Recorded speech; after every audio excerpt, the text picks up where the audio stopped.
Hi, I'm Tom Galvin. I'm Head of Geography here at Felsted School, and I've now been here for 7 years. It's my 7th year in total, and I've been Head of Geography for 4 of those years.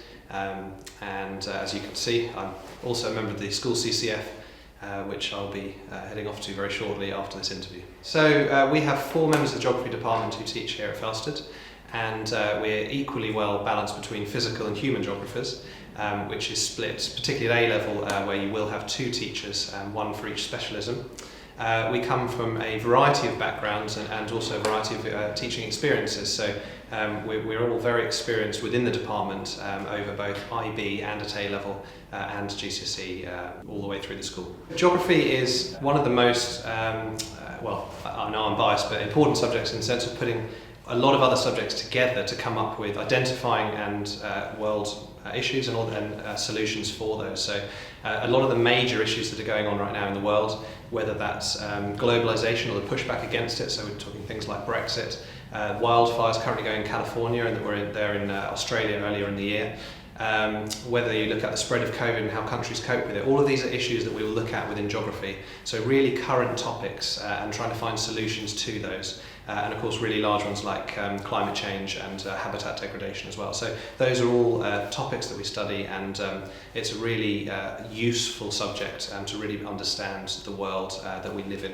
The A-level course we teach over 2 separate teachers, so you'll have a physical geography and a human geography teacher. Within that we will look at units such as urban environments, we look at globalization, we look at ecosystems and coasts and water and carbon. And we also then have the NEA, which is a non-examined assessment, so that's the coursework element, which is 20% of the course, and then the other 80% are split equally between human and physical geography, so that's 40% each. That's over the 2-year course. There are field trips as well, and the field work that we tend to do, we've been to a variety of places, so we've been to the Isle of Arran, we've been to the Alps, we've been to Barcelona. We were hoping to get away again this year. We've been that's been harder to do, but we're certainly looking to put in as much fieldwork experience as we can to help the students with the skills they need and also the coursework that they have to do. So at IB we have both standard and higher level students. The standard level students sit 2 exam papers, and then they also do an independent investigation, and there is an option to do an extended essay as well within IB. Those 2 papers, you will have paper 1, which is a core paper, and then paper 2, which is an options paper, which explores a variety of options such as coastal margins. We look also at urban environments as well within that, and we look at natural hazards and a whole variety, and we can adjust that slightly depending on students' interests as well. So there's a lot of flexibility within that course, which is nice. IB students will also do fieldwork, and we try and keep the IB and A-level students together for the fieldwork, which is really nice for them to spend time together and be working both with the department and each other on collecting their fieldwork for the independent investigations that that they will sit as well. The higher level students also sit at paper 3, which is more of a synoptic paper, so they sit 3 papers and the standard level sit 2 papers, and that paper sort of brings everything together as an extra paper within the last year. In geography we go to a wide variety of places. We try and go to both human and physical geography locations. So we go to places like Chelmsford, we go to London, we go to Norfolk and the coastline up there. We were hoping to go to Slapton Sands in Devon this year, haven't been able to get there, but that's certainly on our to-do list for the future. So we look where possible to try and get both domestic and international trips in. We find that's a real pull for the subject, and students are really enthusiastic and really identify with where we are going and what we do there, and it helps to be used as case studies, and it helps the understanding of processes and features that students will see. Through that they collect data. We also have opportunities for trips more widely. Now, not all associated directly with geography, so for example the Mumbai charity trip, but because we study cities such as Mumbai in geography, those students who can go, we find a lot of geographers sign up to these extra trips to really get a fuller understanding of the world more widely. We have, for students who wish to extend themselves, a wide variety of extra lectures that we attend on an annual basis, and where lectures occur we try and get more students to that. So we keep an eye on where and when those are, and look to sign students up to take them along to get first-hand information from those. We also have essay competitions such as the Young Geographer of the Year competition through the Royal Geographical Society, and we had a number of entrants this year who wrote some really interesting pieces for that. Where there are other opportunities, this could be local trips that we go on. We do try and take a few out to the local environment as additional trips at times. Of course, that depends slightly on availability and timetables, but we are looking for opportunities to stretch the students who wish to do that. Geography lends itself to wider reading as well. There's a lot of journals and periodicals, articles that are released regularly, so we as a department and the library sign up to those, which means that you have access to all of that reading to try and extend yourself for university applications in particular. So the sort of student that does really well at geography, we tend to find we would be looking for people who are interested in the world, people with an interest in could be either human or physical geography, so that's more of the arts or the sciences, and we do find there are people with interest in both of those, and that they will usually be the strongest geographers. But what's really lovely about geography is it doesn't have to be the person in top set in another subject. You can have someone who has a variety of interests. It's not necessarily the top in any one subject, but might really, when these skills are put together within geography, flourish within the department. And we tend to find that it's a really good opportunity for students. There's really something for everyone within geography, depending on what your interests are. If you are a GCSE geographer and you're looking to study geography at A level or at IB, we would normally look for a 6 as a baseline at a GCSE, but we'll certainly consider those who might not have that, depending on what your wider strengths are. A good guide is to look across the wider profile of a student, and also to look at things like maths and science as well, because there are statistics. We have graphical skills, map skills, and quite a wide range of geographical skills that will be drawn from other subjects. There's 6 is really the sort of level that we're looking for, but it's not a hard cut-off. It does depend on the student and what their interests are. What we tend to find is if people are interested in sort of biology related, that could be, we have a lot of people with economics because that fits in with the human geography, so it fits with almost every subject at A level as a combination, or as your main subject, depending on what you might want to study after that. At IB, you may not have done GCSE before, and it may be a subject that you've done as a standalone subject or not, but the IB level is a slightly different level to the A level if you were to take that route. And so we don't need quite the same background potentially. Really a keen interest in just the wider world and the environment around you is a big positive.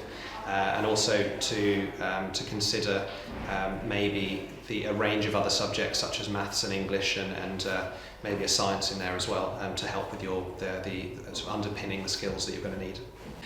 Geography is a brilliant subject when it comes to a variety of lessons and activities, and it lends itself to all sorts of different teaching styles. So we have everything from group activities, from activities that require you to be moving around the classroom. We have presentations, we have all sorts of things where as students there is a huge amount of stimulus material as well, in the sense of video clips and articles and everything to really help drive that learning. And actually most of the geography is very much applied, so it's about what do you know and how do you then apply that to an unfamiliar situation. So really trying to make use of the geography through how do we apply that to photos, issues, maps, things like that. So there's a great variety of things that we can do with the subjects and that we do within the classroom and beyond.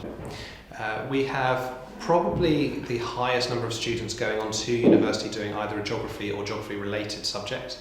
So that could be geography with something, or a sustainability subject. And we see a really great range of people going to a fantastic range of universities as well. So we've had a large number of students going to places like Exeter, Nottingham, Durham, places like that require high grades but are seeing really high quality students coming through from the geography department. So we're very proud with our record, and we probably have between 6 to 10 every single year going on to higher education beyond A-level, doing a geography or geography-related subject. So beyond university, we've had some incredible students who have passed through the department, gone through university, done geography, and then gone into a really wide and diverse range of careers. In fact, both in the UK and beyond as well. And geography as a degree is probably one of the most employable subjects. It tends to have some of the highest rates of students graduating because there's such a broad range of skills and interests of those students, and they're willing to go into a really wide range of jobs as well. So we have people who've gone into law, we have people who've gone into finance and into the city, people who've had geography maybe as a subsidiary subject but then gone into engineering and careers such as that. So there's really no limit to what you can do with geography, and as I said, even as if you know what you want to do, and it might not be directly geography related, geography at A-level is counted both as an art and a science, so it can support both sides of an application. So I hope this has given you a good insight into geography as a subject at Felsted. There's more details to be found within the subject brochure, and I'm very happy to answer any questions if you may have any, either directly via email, or we have a Twitter page as well at Felsted Jog, which is widely used. So I'm now going to hand you over to Rebecca and Kira, who are going to talk a little bit more about their experiences as A-level geographers, and they're both Year 13 students who have been with the department now all the way through the school. Hi, I'm Rebecca. I'm taking Geography, History and English, my A-levels. Hi, I'm Kira. I'm taking A-level Geography, Art and English. I chose Geography because I think it encompasses so much of our everyday life, and it's especially relevant to things that we hear on the news, especially in regards to climate change and deforestation. I chose Geography because it is one of my favourite subjects, and the teachers in a department are the best teachers probably in the school. So far about the course, I think I enjoyed most is coasts. The beach is obviously something you go to visit so often, and actually learning about them is quite interesting. So the things that you wouldn't normally know when you visit. I did enjoy our fieldwork trip to Sheringham. I also like learning about coral reefs and Antarctica in Miss Rose's class. So for my coursework, I decided to base my question around coastal deposition, and I visited 2 different locations. So I went to Norfolk and Suffolk. For my NEA, I've chosen to do how coastal erosion affects the Suffolk coastline. And basically what that involves is in the summer after lower 6th, you have to carry out your own investigation. It can be anything you want. It could be by the coast or in an urban environment, and you collect your own data, and then you don't have to write it over the summer. And then what happens is when you go back in upper 6th, you have to start writing it. And you'll get lots of help from your teachers, so they'll give you goals on how much to write. So 500 words 1 week, 1,000 words after like 3 weeks. So there's about 10 of us in our class, because geography is quite a popular subject, I believe. And it's really great because I think that all the teachers are so enthusiastic about the subject across the whole department, and that really comes across in their teaching style. Normally there's a lot of field work, obviously that's been cut down, but last year we got the opportunity to go to Norfolk as well as to London. So in our lessons we do quite a lot of different things. So some lessons we watch documentaries, particularly David Attenborough, which I know Miss Rose loves to talk about. We do group work, we do individual work, we do practice questions, and the atmosphere is overall really good. I would say our teachers try and motivate us to work hard, but we also have some good conversations as well outside of the knowledge that we have to know for our course. So for the future, I'm actually planning on becoming a pilot, so geography will help me with that. Especially in terms of more, like we learn about carbon in the atmosphere, and especially the impact that flying can actually have on that. Even if I don't take geography at uni, I still know that the knowledge I've learned from this A-level course is going to stick with me and be useful in the future, whatever path I may take. I would recommend to anyone deciding to take geography to definitely go for it. There's so much that links to current affairs in the world, and it's also a really diverse subject, because obviously you do your practical work, out in the field, and also you have your essay writing to go along with it. I'd really recommend geography. I'm glad that I took it because I asked the same question at my careers fair and they said it was really enjoyable, so I'm glad I took it.